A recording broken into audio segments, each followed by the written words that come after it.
Good afternoon, ladies and gentlemen, and welcome back to the Fake Music Only podcast, the best podcast online for discussing all things EDM. I'm your host, Cole, aka the Big Finicheti, and as always, I'm joined by my co-host, IMG. Howdy, y'all. And for today's guest, we have an up-and-coming producer that I'm pretty excited to have the opportunity to talk to. He's been recognized by everyone from Quix to Tisoki to Virtual Riot. He's officially beaten Mastodon as the youngest producer to make a real splash in the bass music scene. And you can listen to his new single, a reboot of Porter Robinson's iconic Goodbye to World, out on October 30th. More Kismet. Welcome to the cast. Thank you guys so much for having me. Welcome, dude. Honestly, it's a pleasure to have you on. It's great to be here, honestly.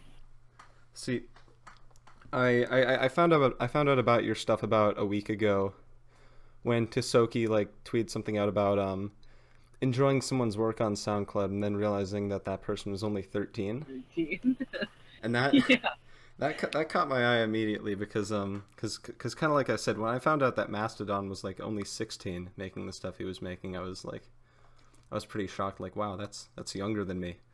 And then you come in. Are you even in high school yet, or are you in 8th grade?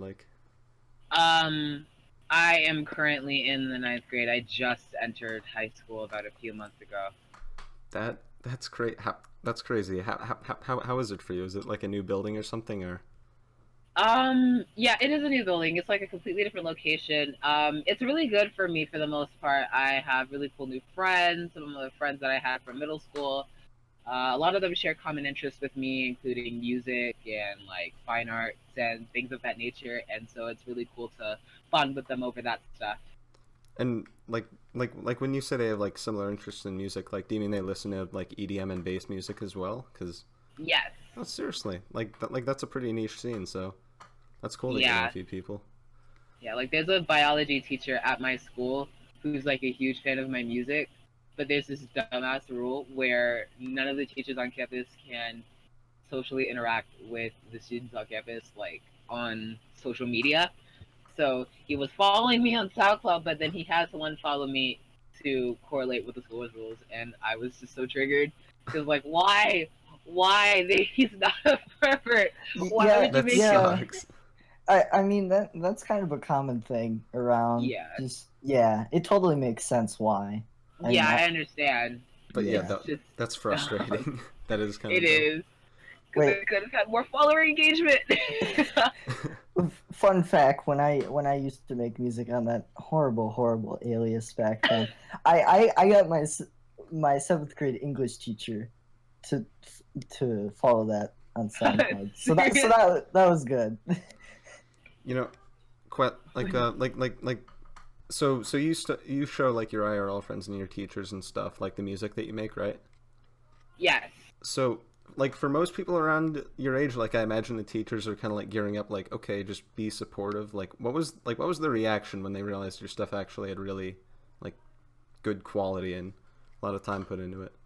So at first they freaked the fuck out. When I went in there to meet the biology teacher, because my best friend Donovan, he had been showing my music to that biology teacher for months on end upon us arriving to that high school and being in those classes. And when I first met him, he just dropped his jaw when he found out that I was 13 and I was a student on the campus. He was like, "No way." I mean, He was just mind boggled, and I was like, uh. that must have felt cool. Yeah. Yeah, it was, because I do believe that a lot of people have that, oh, Jesus Christ, a 13-year-old producer, get ready for the shittiest thing you've ever heard in your entire life kind of expectation. And so I just want to break that norm, because there are so many producers my age out there that are actually really talented. Well, around my same age range, 13 to 16, and are just killing it and don't have as much recognition as they deserve. Yeah, I mean, I feel like age is kind of used as just some just something to kind of show off. It's like, oh, I know what I'm doing. I'm 22, but really, it's really about the creativity and experience that you've had. Like the age isn't really as relevant as people seem to think it is. Yeah, And I think with people like you, it's like that's becoming more and more obvious, which is nice.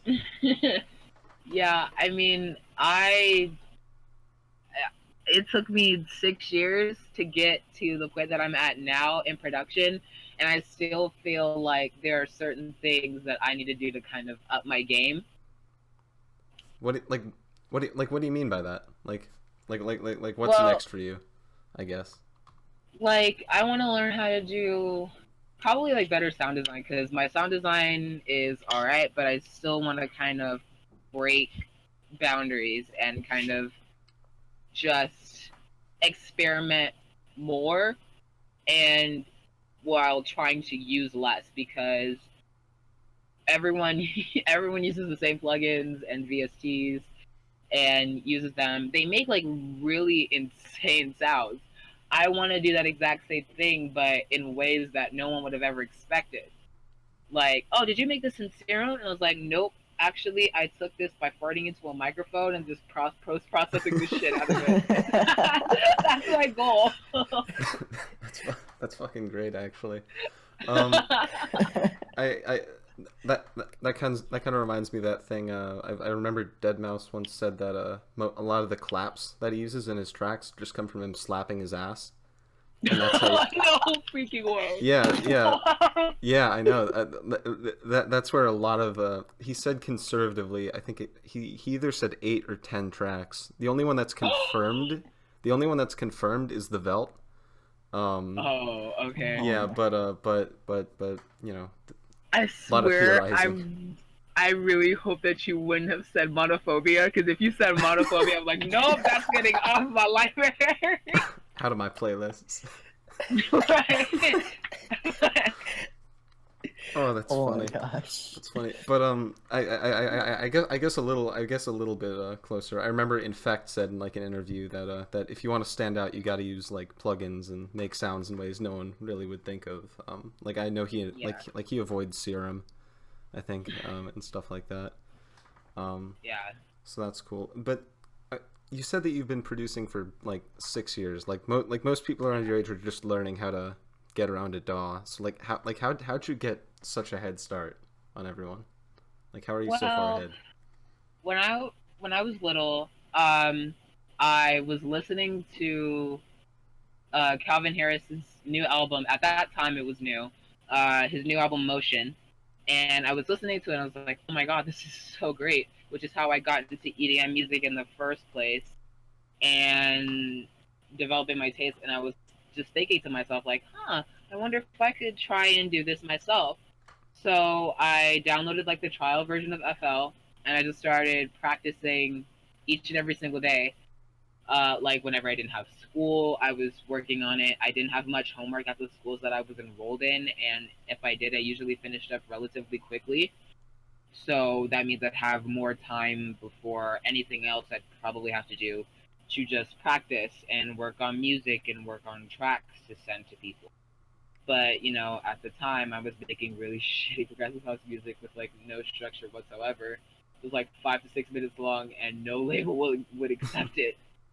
So like from there, I just started developing my taste more. Like like the first 3 years of my production experience, I was listening to strictly progressive house artists like Calvin Harris, Above and Beyond, Audion, all of them, and then the next 3 years was just me expanding my horizons to other genres within EDM.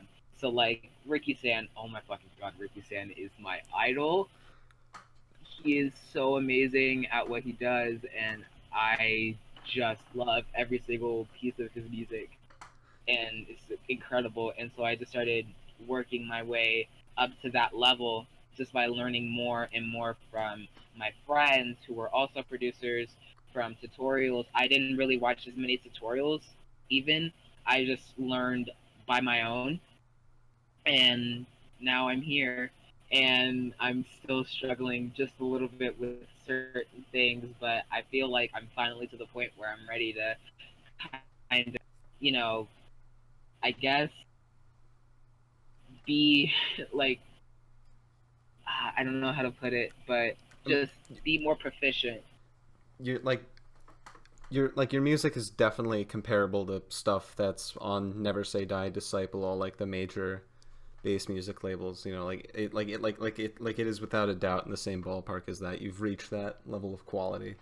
Yeah, Thank you. I don't know if that's what you were trying to say, but I mean, not really, because I don't primarily focus on trying to make my music fit to a label or fit based off of a label specific like aesthetic maybe.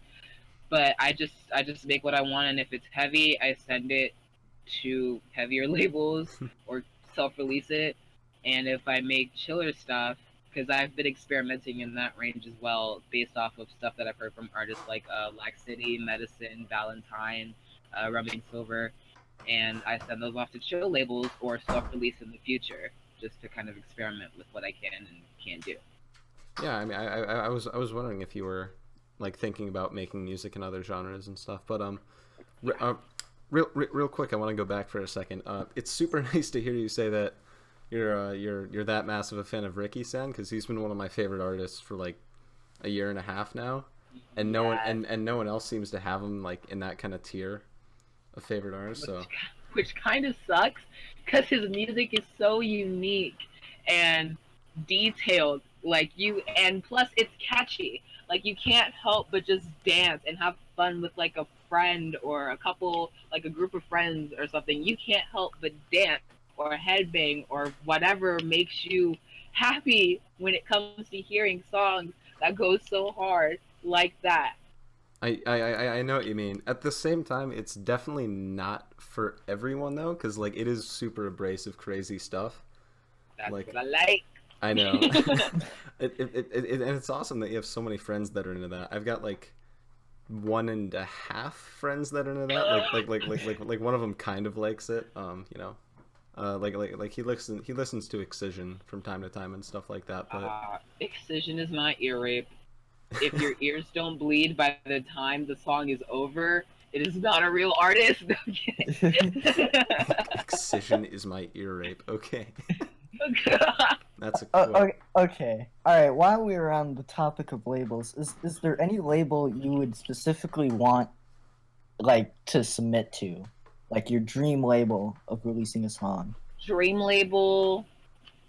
Um, is it okay if I give like top three because there are so many? Sure. Sure, yeah. Okay, Monster Cat, Yes. NSD. Ding ding ding. Right answer. Me. Ding, ding, Yeah. ding. So my top three are Monster Cat, NSD, and Quality Goods. What was that last one? Quality Goods Records, Uzi's label. Oh, that Yeah, see that's one I actually don't follow. Too. I think I've heard some stuff off there, but see oh my god, it's such a dope label, and they showcase a lot of up and coming artists. Like for example, my homies, like I was saying earlier, my homie Roman Silver released the Spirituality EP on there. Best body of work I think he's ever put out, and he did this little thing called Catch My Wave, which was like a self release, and he put out a couple original songs and a remix. But I think that EP that he released on QGR is absolutely outstanding.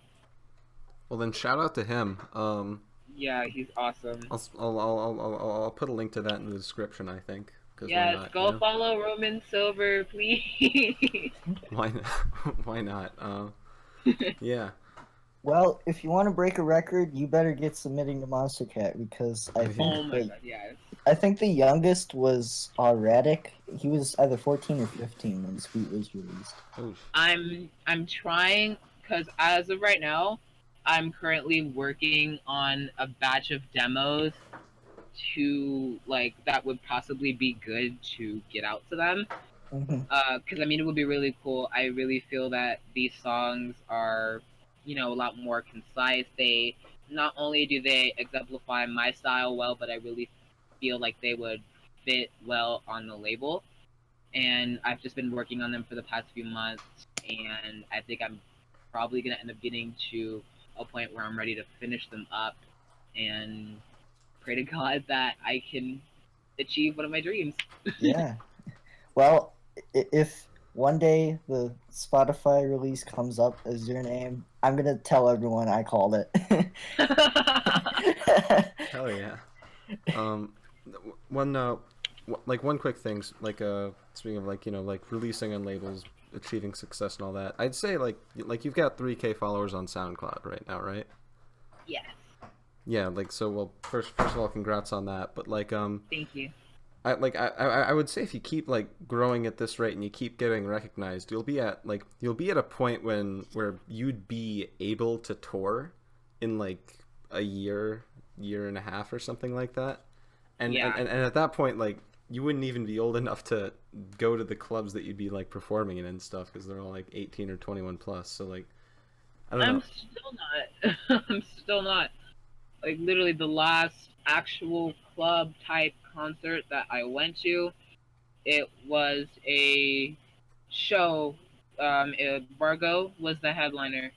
It was in LA, which is where I live, and I went down there. It was in the Long Beach area at a restaurant, and I was in the VIP section the entire time, hanging out with him and the local support people, and they're just so nice.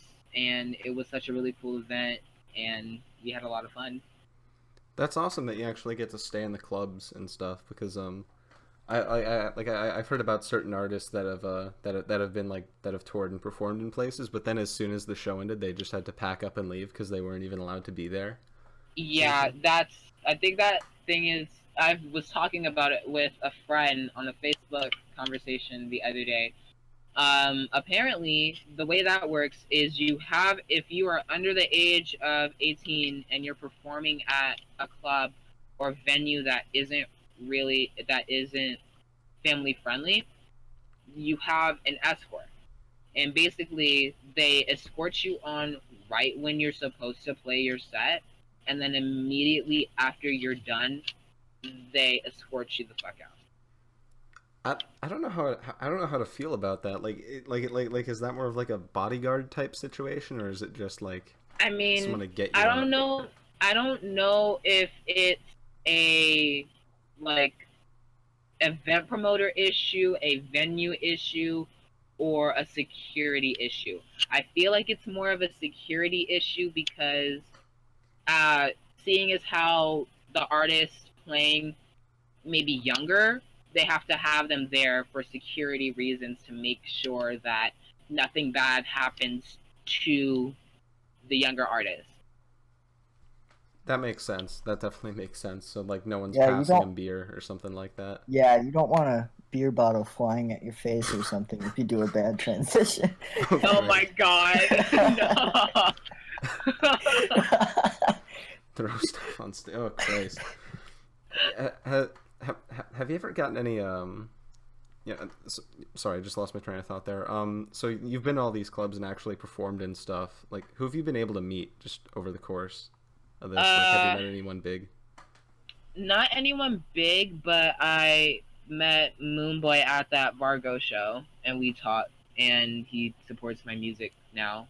And I kind of have like this little group of people from that show who support me and my music now, and that's really cool because when you go out to events like that, not only just to enjoy the music and to enjoy the night and the atmosphere, you also get to network with so many people who share common interests as you and produce the same type of music as you. And in addition to that, like for instance, I'm a graphic designer. I do cover art for myself. I do all of my own cover art, by the way, all of it. Wow. And I do cover art for other people. I do branding work and all of the sort. And I was able at that show. I was able to meet a really nice guy, who I call LML. That's his artist name, I believe. And he, in addition to him being a music producer and a DJ, he's also a videographer and a graphic designer as well. So it was really cool to network with him and talk to him about things of that nature in addition to music. So, you have more common interests to kind of relate to people and get a little bit of a bonding experience going on in the show, basically. Yeah, yeah, that's cool. Like, I mean, like it's awesome. meeting people that enjoy the same type of music. It sounds like it's more Yeah. common where you're at, but like on the East Coast at least, or like New Jersey area, it's Mm. like 1 in 200 people maybe that listen to it. It's pretty rare. Um, Dang. yeah, I know. It's rough, but like when I went to Electric Zoo, it was great to be like surrounded by people that all had the same interests and stuff. Yeah. And Moon Boy especially. I'm surprised he's not bigger than he is already, because he hustles a lot. Yeah. Like he had that remix competition for Blasta. He's been talking to Disciple for ages. He's at like every major festival and everything. Yeah. Seems like a lot of fun. Um, anyway, so over like getting off the topic of like what you've been up to and everything. There's been a few. Well, there's really just been a couple big releases from like massive artists that I just want to talk about real quick. That I didn't listen to at all. No, did you hear the Virtual Riot EP? Nope. You didn't hear the virtual. Who did? No. Who didn't hear the Virtual Riot EP? I'm sorry. I mean, I just- listened to 1, 2, and the Preset Junkies VIP, but like, I didn't know when the entire EP was coming out. I thought they were just gonna release one track a day for a week until the entire thing came out, kind of like NSD does sometimes. Yeah. But yeah, no, I'm definitely gonna listen to it because the several Leah Culver songs on there are probably fire. I mean, like, I'm not gonna stand it too long because but yeah, they're definitely like new grounds for Virtual Riot. One of the tracks, I think it's the 5-minute one. I think is his best work that he's done with a like vocalist to date. So look forward to that at least. I mean, really, the only other one that I had on the list was Again Witta with Skrillex and Joyride did. ING, did you hear that one? I listened to a little bit of it. I didn't like listen to the full thing. All right. Well, I just want to say I'm so happy that Joyride is back. Because I found him when he released I Wear House, and then he put out one more song on Houselet, and then he just disappeared for like a year and a half. New Breed is a great song. New Breed is a great song. I didn't like it that much when it first came out actually, but it's been growing on me since release, and now I like it a lot. So yeah, this song Again Witta, I think it's one of the more creative bass house tracks just we've had in recent years. I love kind of like the tribalish sounds on it and everything. Yeah. Like it's so full of energy, and also everyone's saying that it's like 90% Joyride and 10% Skrillex or whatever. But like if you've been At hearing, least really we have is. new Skrillex.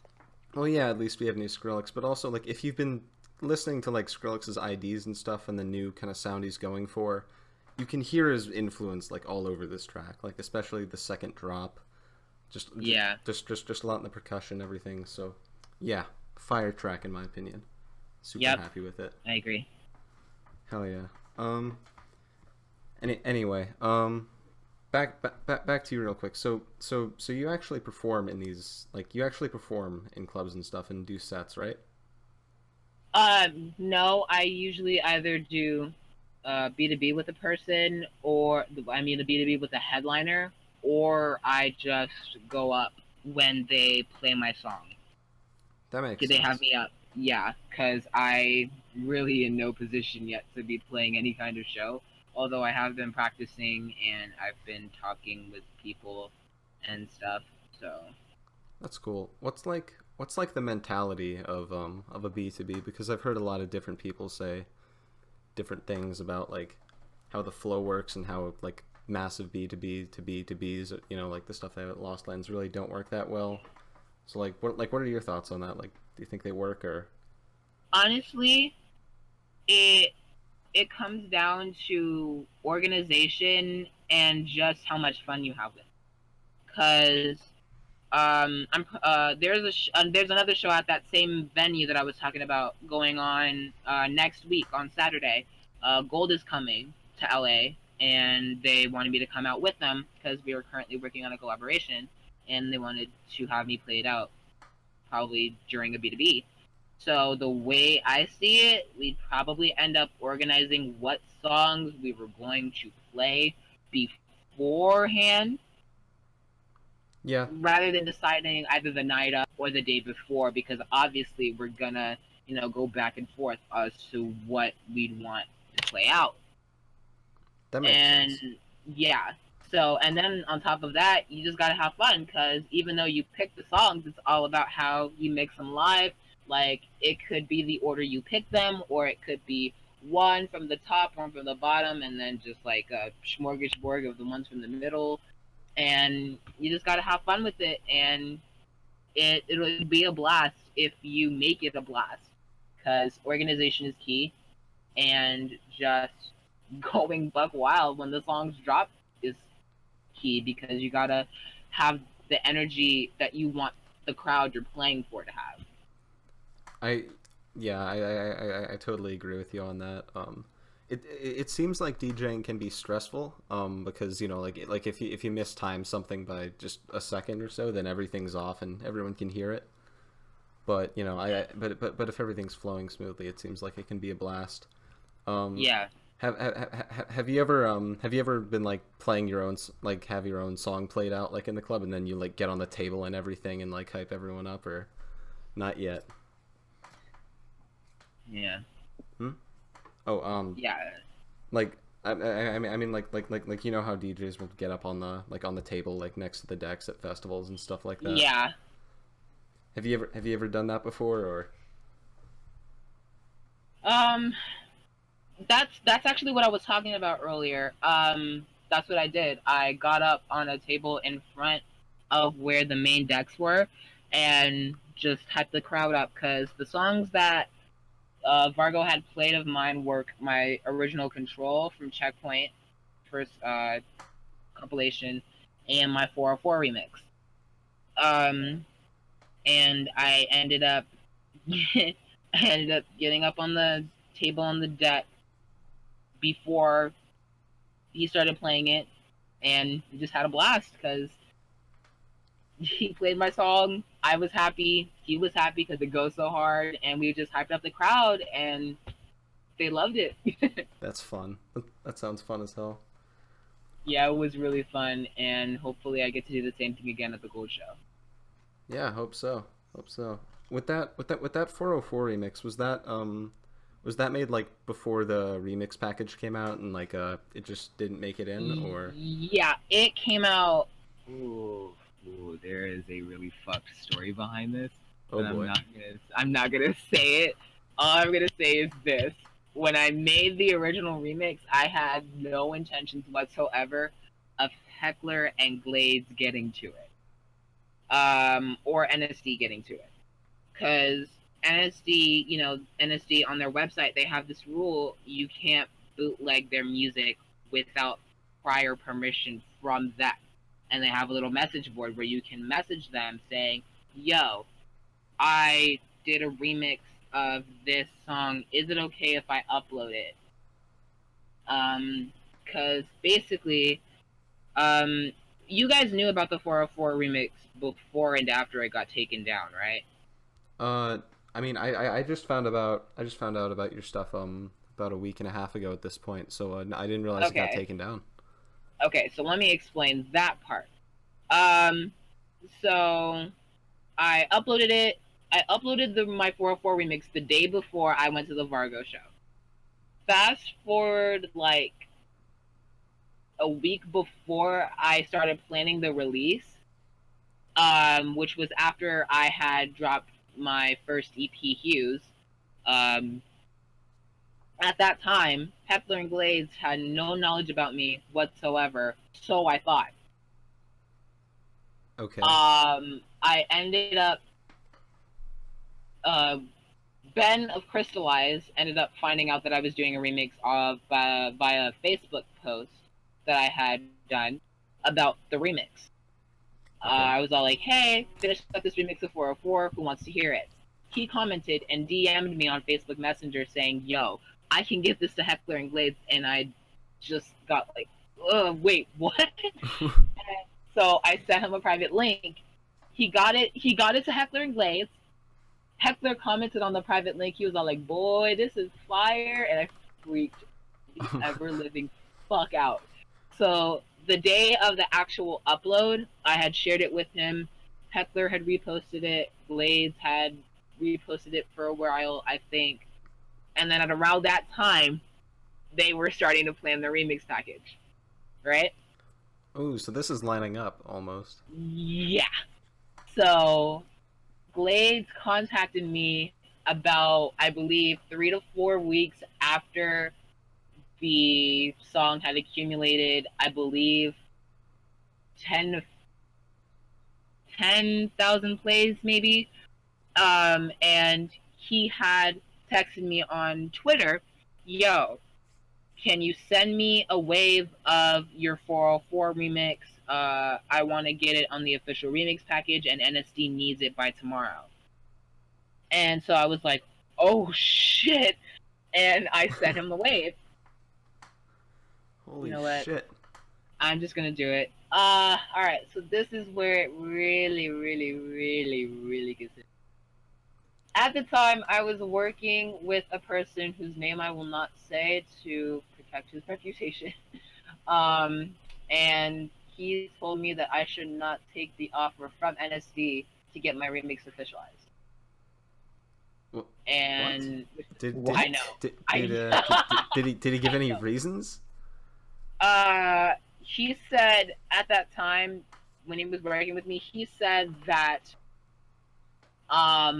he could get me bigger opportunities than the one that I was being offered by NSD. Like, dude, it's NSD. Yeah, what the fuck? There's not I'm much. so small. There's like, not much higher you can climb. At the time, I believe I had 2,000 followers. I think I just hit like 2,000 followers. No, wait, no. I hit 2,000 followers in August because that's when I released Void. So at the time, I had less than 2,000 followers.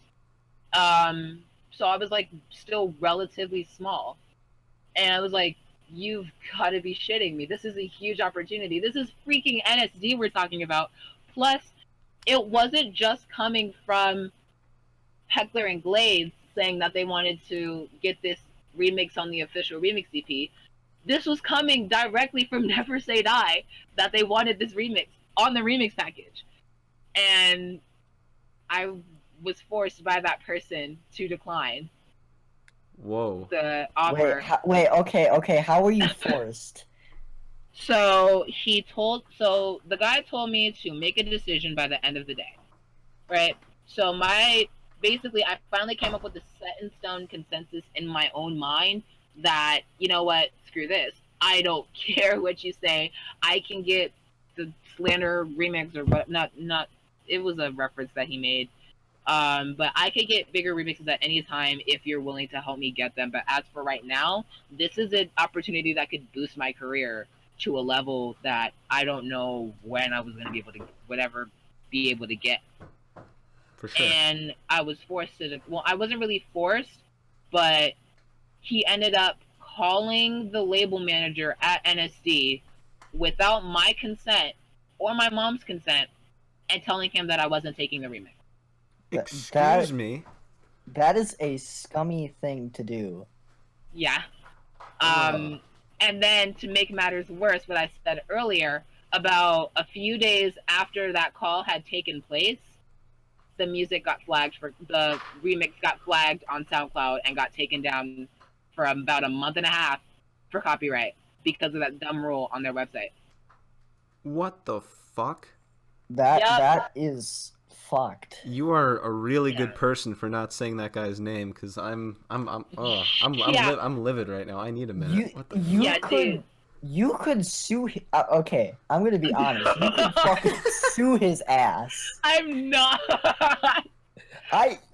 Look, dude. I'm 13 years old. How the hell would I sue somebody? I mean, you'd have to. Technically, your mom would have to sue. But I know, that's what. Look, listen. Okay, that might be a bit over the top, but you could, in all technicality, probably take legal. Like, I'm not saying that you're gonna Legal it's worth action. it or whatever. Yes, you could almost definitely take legal action, because god damn. Jesus Christ. So I mean, like, I'm not gets saying worse. you have to. It Yeah, gets so worse. It gets worse. So here's why that all happened. I found at around this current time, like about a few weeks back, that guy ended up quitting working with me, and I just like was like flabbergasted because I didn't find this out through me. I found out through my mom texting him at 4 o'clock in the morning, saying, "Oh, I don't want to work with Omar anymore. It's just too difficult."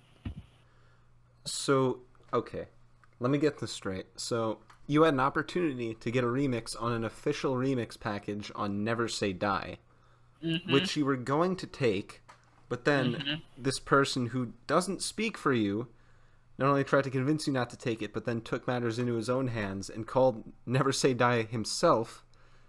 And then because he said that he had better opportunities for you, and then he just quit working with you.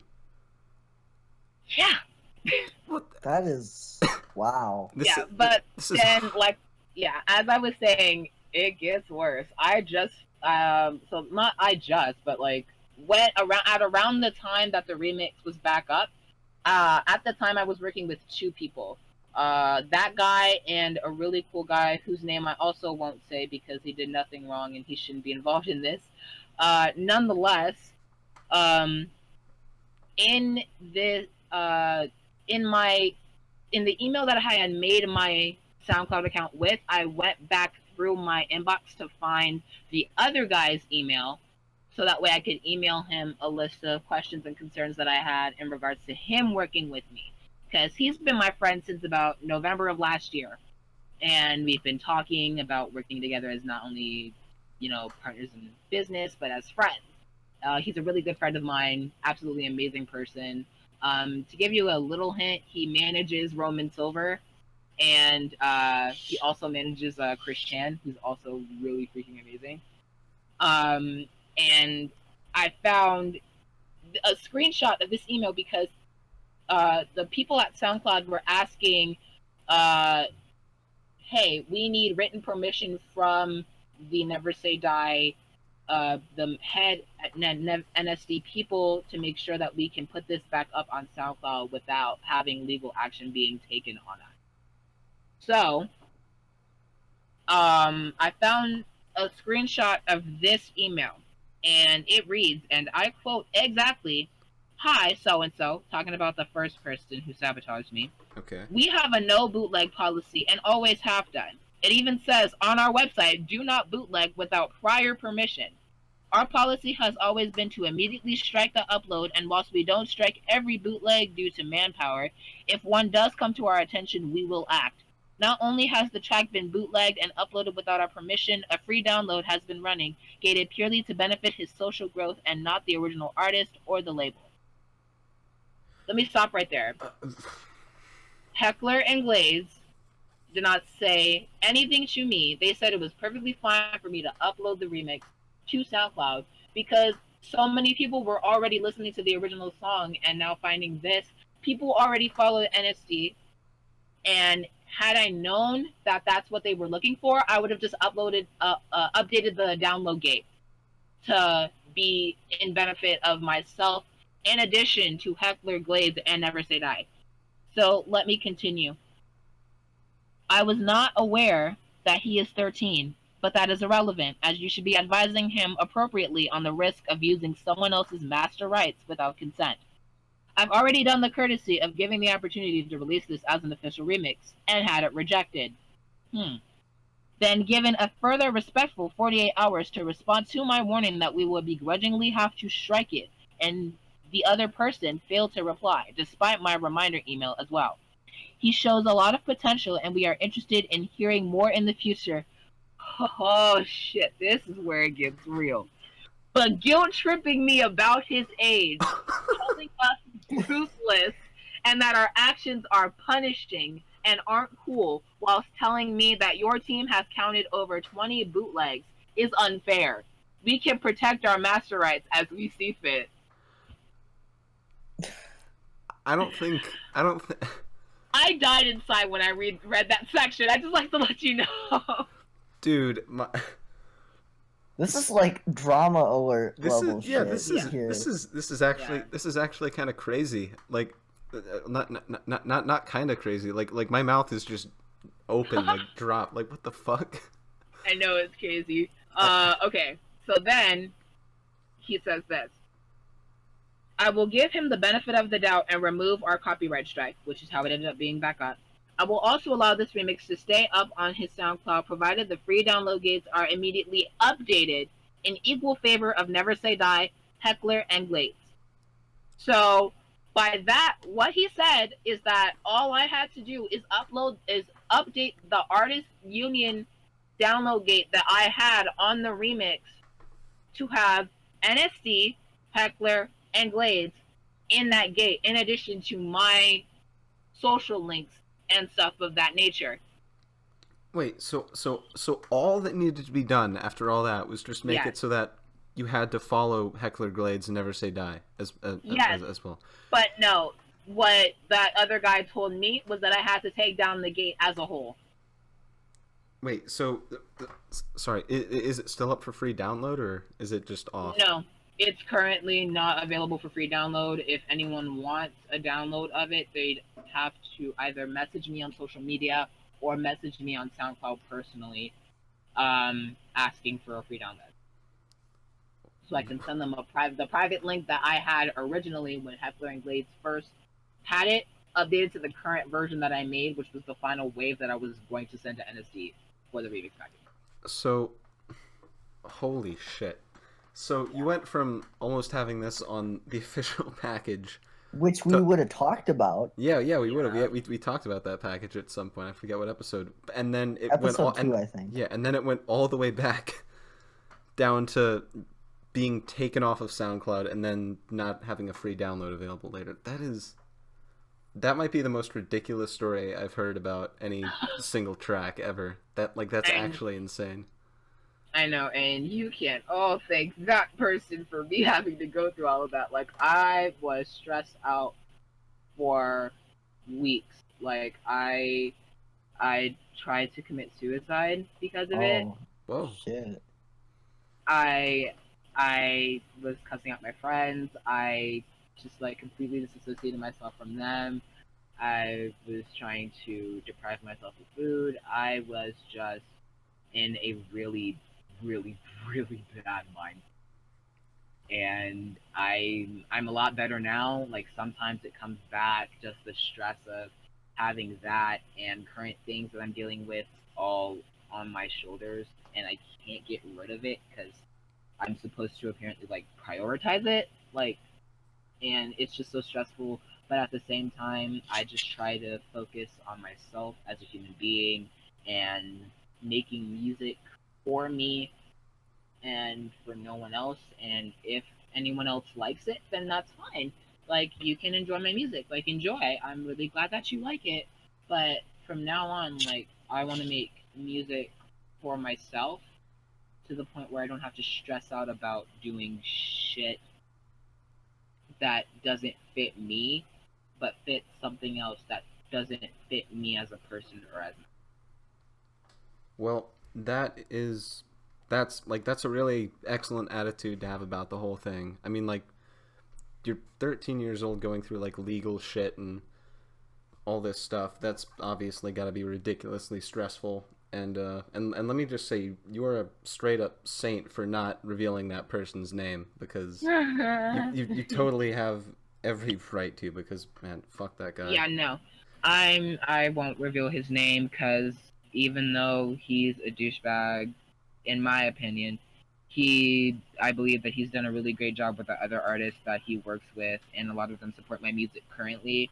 And so, you know, yeah, but at the same time, like, I'm a 13-year-old kid that is like, I can process things of the nature similar to, hey, you need to work on this, you need to work on this, blah, blah, blah, blah, blah. Like, I can understand that stuff. I'm not mentally challenged in any way, shape, or form. So the fact that you wouldn't even tell me about that fucking email, like, the entirety of that email, not just sending them the freaking screenshot, saying that they are allowing it to stay up on SoundCloud.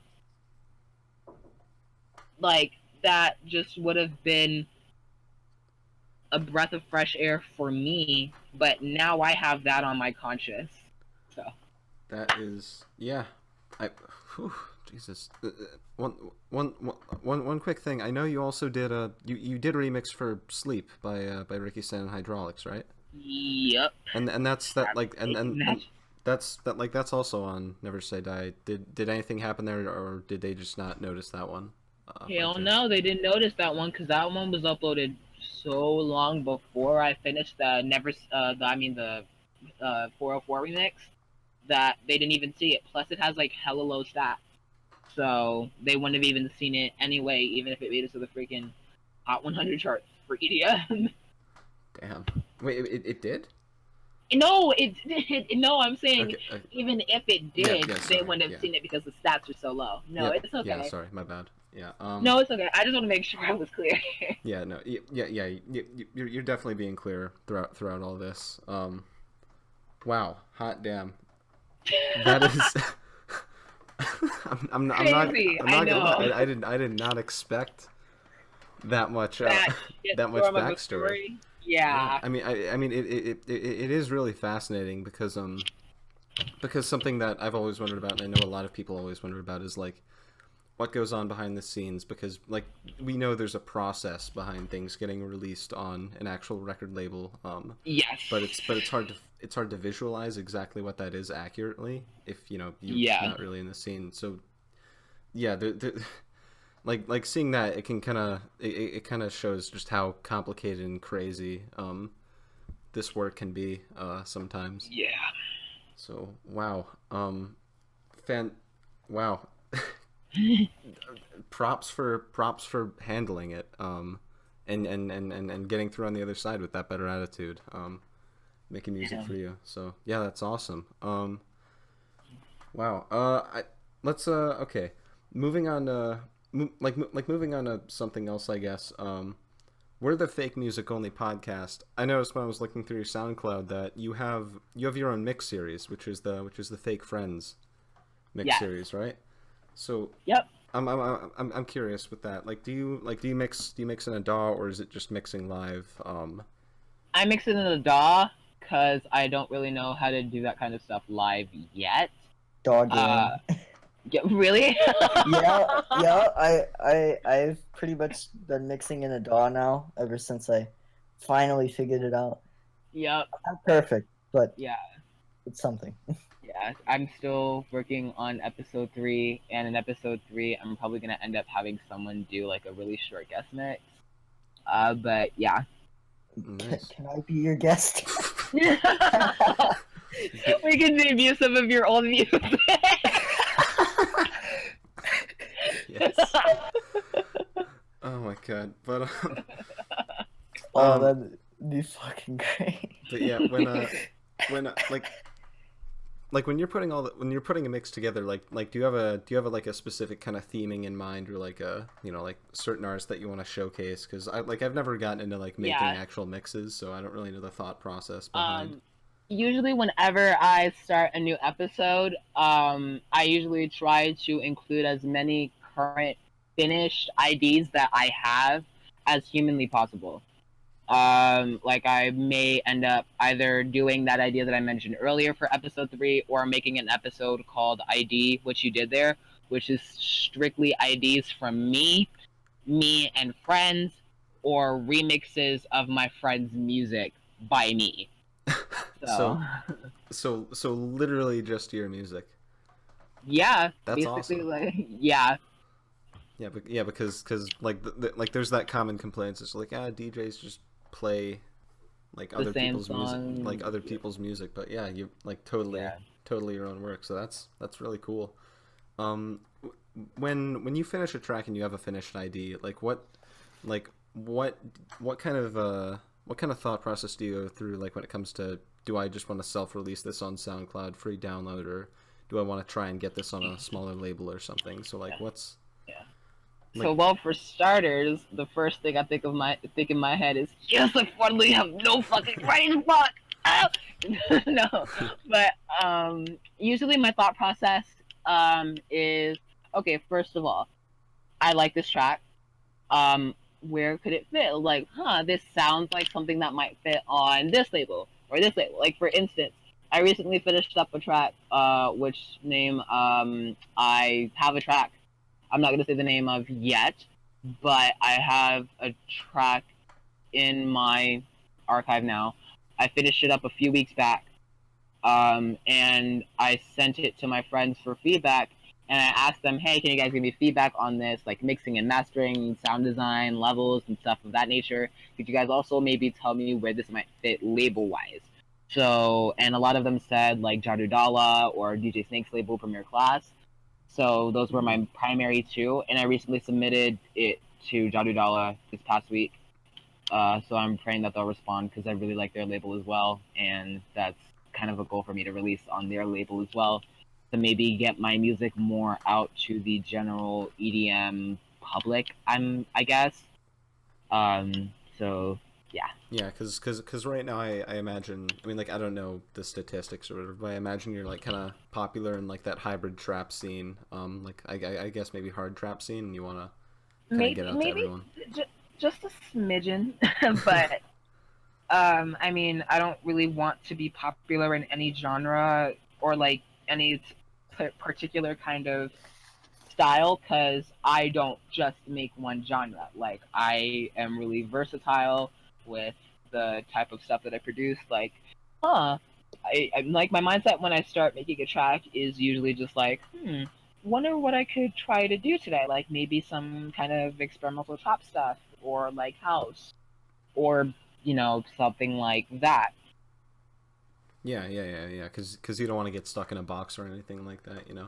Yeah, I usually just like produce the same thing with like the same drum pattern and the same sound design and the same everything. Yeah, and then people get used to that, and then when you do make something new, even if it's good, then people get frustrated. It's a whole thing. So yeah, I totally get what you mean. That's why I kind of switch it up every now and then between releasing like shit of the nature of Void and the 404 remix to stuff like my song Hughes and FML and Wrath and stuff that's a little bit more on the chiller or poppy future bass type side.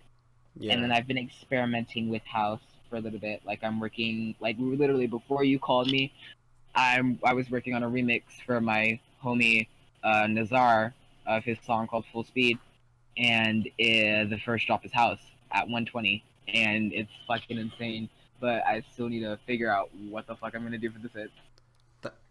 That's interesting because you said earlier that like the stuff that you were making way back in the day was like was what you said, prog house stuff. Yeah. So like, and now you finally looped back to that. That's cool. Yeah. That's nice. Yeah, and one thing with the labels, like, because I imagine you sent a lot of things to a lot of different places when it comes to demos.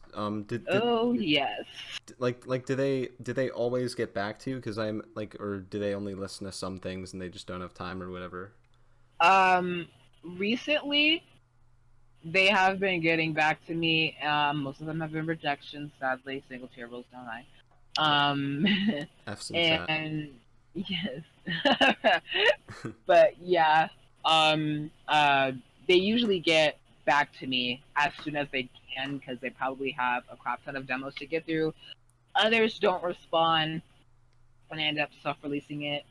Actually, fun fact, one time I had sent a song to a label, I think it was Control, before it got on Checkpoint. I sent it to, I think it was Mad Decent, before I released it on Checkpoint, and I never got a response back from them until like about 2 days before the release of Control was supposed to go live on Checkpoint's page.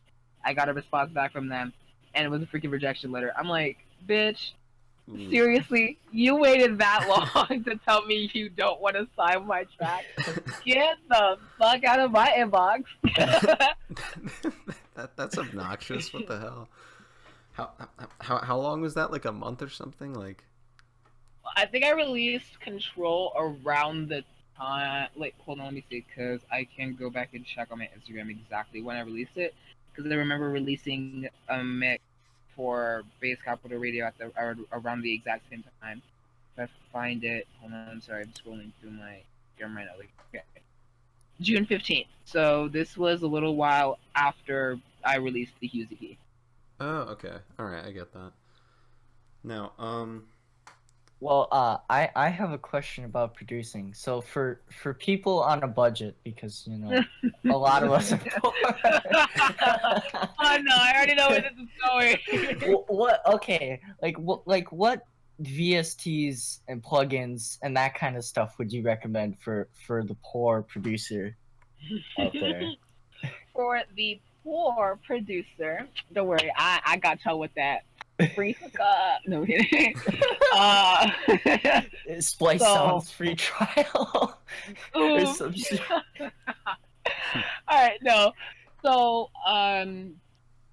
for me, free plugins like the trial versions of plugins usually work really well for me because I use them sparingly in certain portions of the song, and so for like budget stuff, um, I would definitely say Defacer. Defacer is a distortion and bit crushing plugin that I recently found out about through Tynan and Nitty Gritty. It's distortion and defacing, aka like bit crushing and stuff. And so the way it's set up is that it's a small box, and there are A and B channels. Both of them have deface, distort, rectify, mix, and volume buttons. And then the middle channel can determine how much the mix of the effects is on the sound you're putting it on. And the A and B transfers to which side the A or the B side is coming out more than the other side that isn't being used. Oh, all right. Yeah, it's really good. I remember watching a QGR video on Instagram during Tynan's takeover when he was showing how he made Voidless. And he pulled up this plugin, and he was talking about how he usually takes this and puts it on his 808s and slightly distorts it to kind of get that beefiness from it. And so I've just been, utilizing it rarely in a few of my tracks, and I guarantee it's like really, really, really well. Ah, all right. that's interesting and probably really useful to know, actually. Because when my friend kind of got into just making just random beats and stuff for fun last year, I kind of asked him like what he was using, and one thing he says was he got Nexus, and I was like, oh, how much is that? And I saw it was like $1,200 for like the ultimate version. No, sorry, not 12. It was like 900 something. It was absurdly expensive for like the ultimate version or whatever.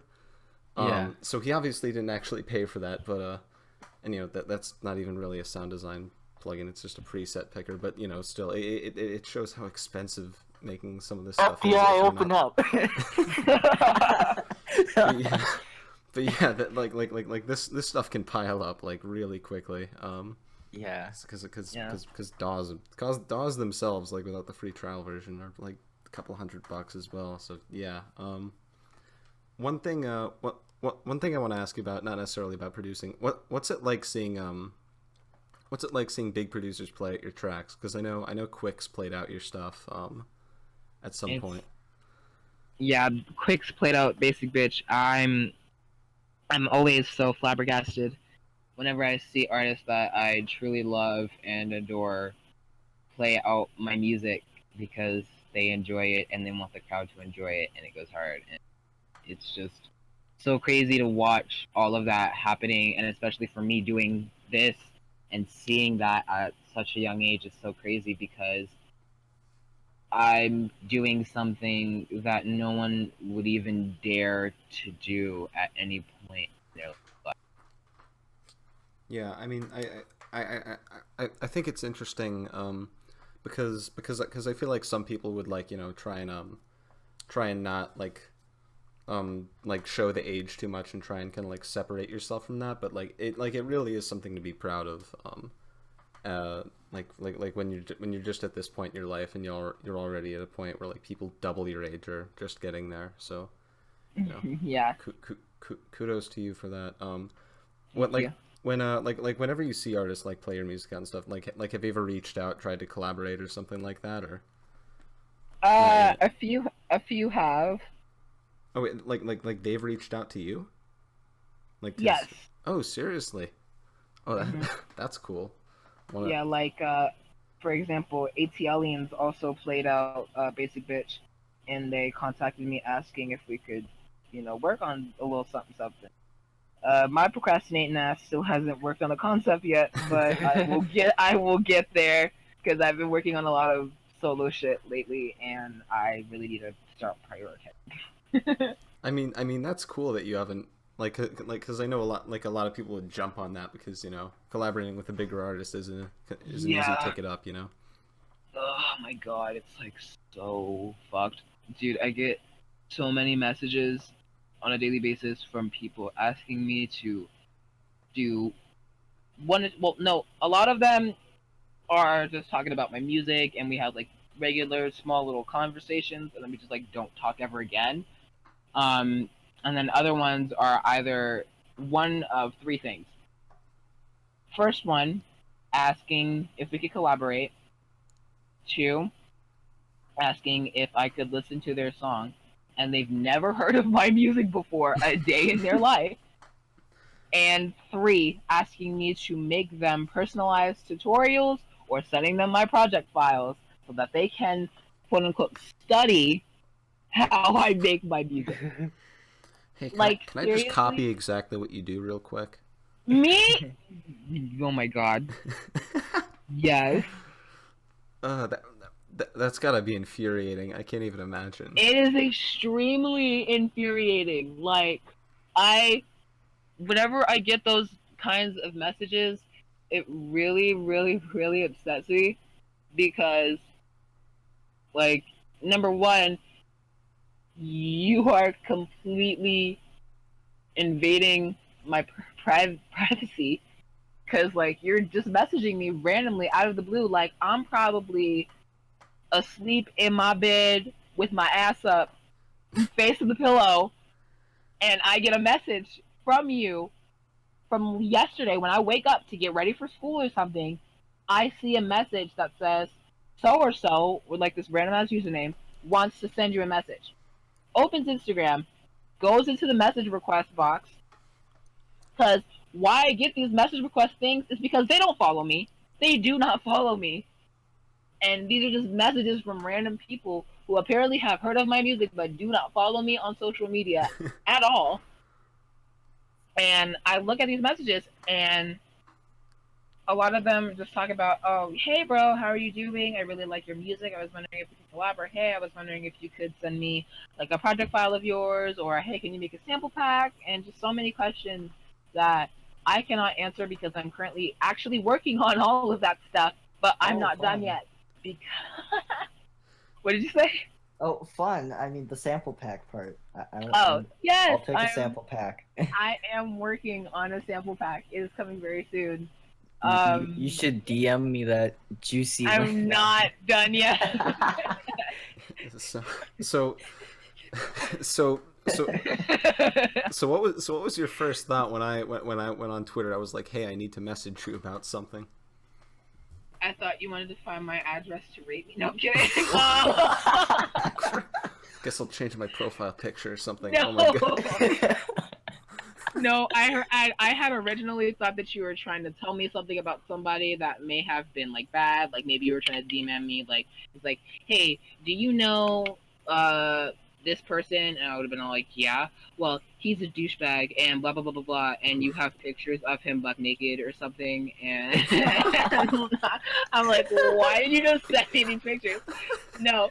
Because I literally had no idea who you were, and I was gonna go on your profile to figure out who you were, but I was so tired, and I just answered the message, and then you started talking about the podcast, and I was like, okay, so he's not sketchy, and is gonna roll up to my house at midnight and try to break in my house and rob my shit. Like, Oh man, I guess I'll figure out a different thing to say. I mean, Oh I my mean, God. Hey, I remember. I remember when I first contacted you on Discord. You know when you first posted that you wanted co-hosts. I was like, what the fuck is this picture? Oh, see, literally my face. Literally Yeah. just a distorted picture of my face. Yeah, and that's been my profile picture for like 5 years or something now. I don't know, like what the? ever since I really started spending time online and stuff. Yeah, that's just been the picture because it catches people's attention at the very least. I don't know. It's unique. It's absurd. It is absurd. It's a little absurd. What are we? The next Pablo Picasso? Absurdist shit? I don't know. Who knows? I mean, I don't know. I mean, the one that I use on Discord used to be way worse. Actually, I had to tame it down and pick a different distorted close-up picture of my face. Anyway,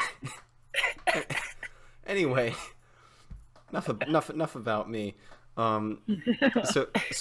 So you said you do. Speaking of art, I guess you said that you do all your album art yourself as well. Yep. Where do you find the time to to learn to learn to produce graphic design and go to shows and do all that stuff? Like, how do you have any Jesus, spare you time? might as well be your manager at this point. That's true. I'm considering it, but no. Literally, I guess. Well, I mean, I learned how to produce at that. I learned how to produce from over the course of 6 years, but learning how to do graphic design stuff, that was just loads and loads of experimentation until I got a result that I wanted. Like, I have a secondary page on Instagram called More Kismet Random where I just post random stuff like my artwork and memes and spam stuff. Like, for instance, like I did graphic design for my homie Nazar that I was just talking about earlier, for his first EP on MMXVAC. I did the artwork for that. I did like glitch art for Pixel Terror. I did wallpapers for Ricky Wait, for Stan. Pixel Terror? Yes. Seriously? Pixel Terror. No way. Pixel Terror. Oh my god, they're my fucking homies. Wow. You've just made one IMG very jealous. Yes. That's I mean that's awesome. That's another way to network, I guess. The pages work is met random if that's typing, I hear. Probably not for me, from him. Oh yeah.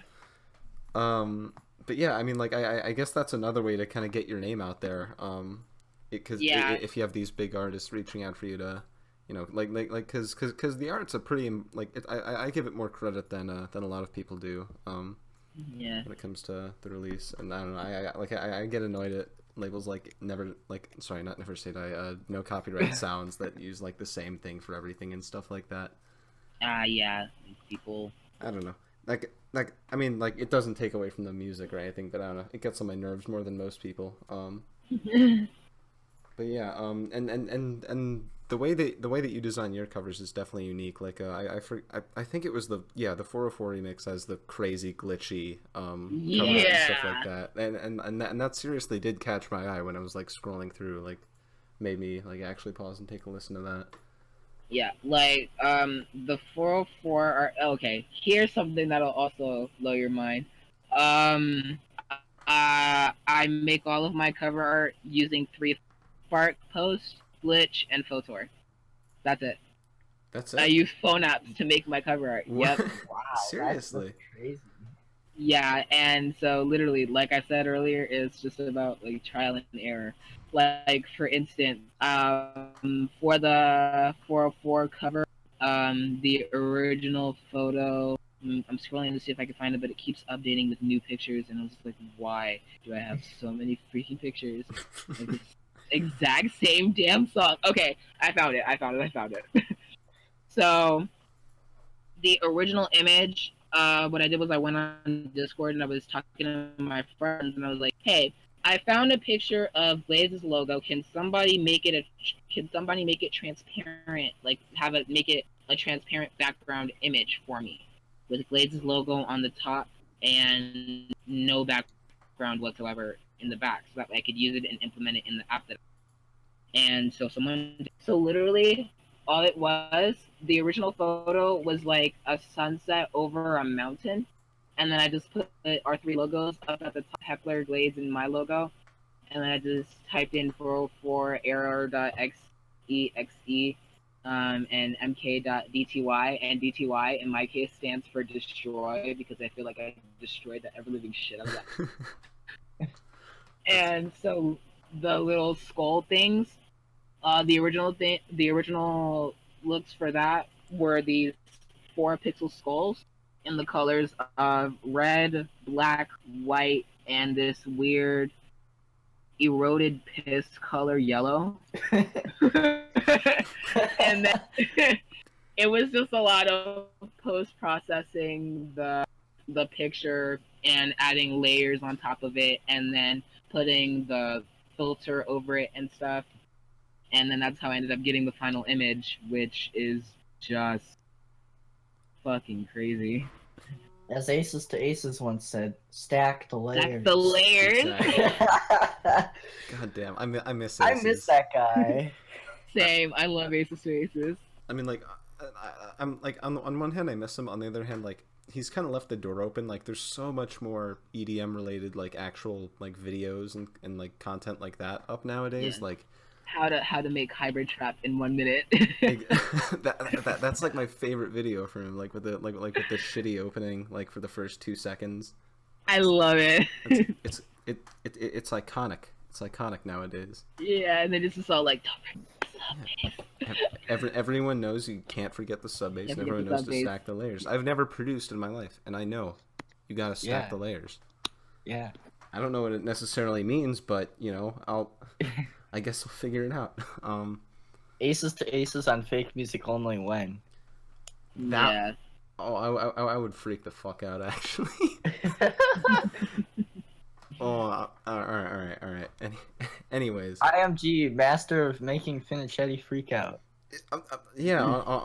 Honestly, like sometimes you just message me, like, "Hey, we got blank," and I was like, "What? What the fuck? How?" But yeah, we've been going for about an hour, and 13 minutes. I skipped lunch. I don't know about you guys. I'm starving. I haven't eaten yet. Yeah. I ate when I got off work, so. Yeah, but you work at a food restaurant. Yeah, but I still ate. That doesn't change the fact. That doesn't change the fact I ate. Like, I'm just saying it's funny. Anyway. You would think I would eat all the time, but I don't. I really don't. You just absorb the fast food, Ross, like via osmosis, I guess. I don't know. Yeah, consume. But anyway. Anyway, so I think this is a perfect place to wrap this up. Omar, thank you again very much for agreeing to be on this. No problem. Yep. All the links to your SoundCloud. Do you have a Spotify profile yet? Yes, I do. You do? In that case, then that'll be linked in the description as well. So if you want to follow him on anything, it'll be right down there. And then the links that we mentioned earlier, like the VR EP is going to be linked, the Skrillex song is going to be linked, and Joyride. And I know we brought up something, but I'll have to go back and figure out what that was and link it. Roman Silver. That's it. Thank you. So now I can just scroll to. All right, so that'll be linked as well. We're keeping up with the schedule nowadays. We're trying. Yep, I mean, like once every 2 weeks, we've been more consistent. For for a while now, so you know, expect more content coming soon, as always. But yeah, if you're still watching, thank you so much, and we'll see you guys in the next one. All right, see y'all. All right, thank you guys for having me. Bye.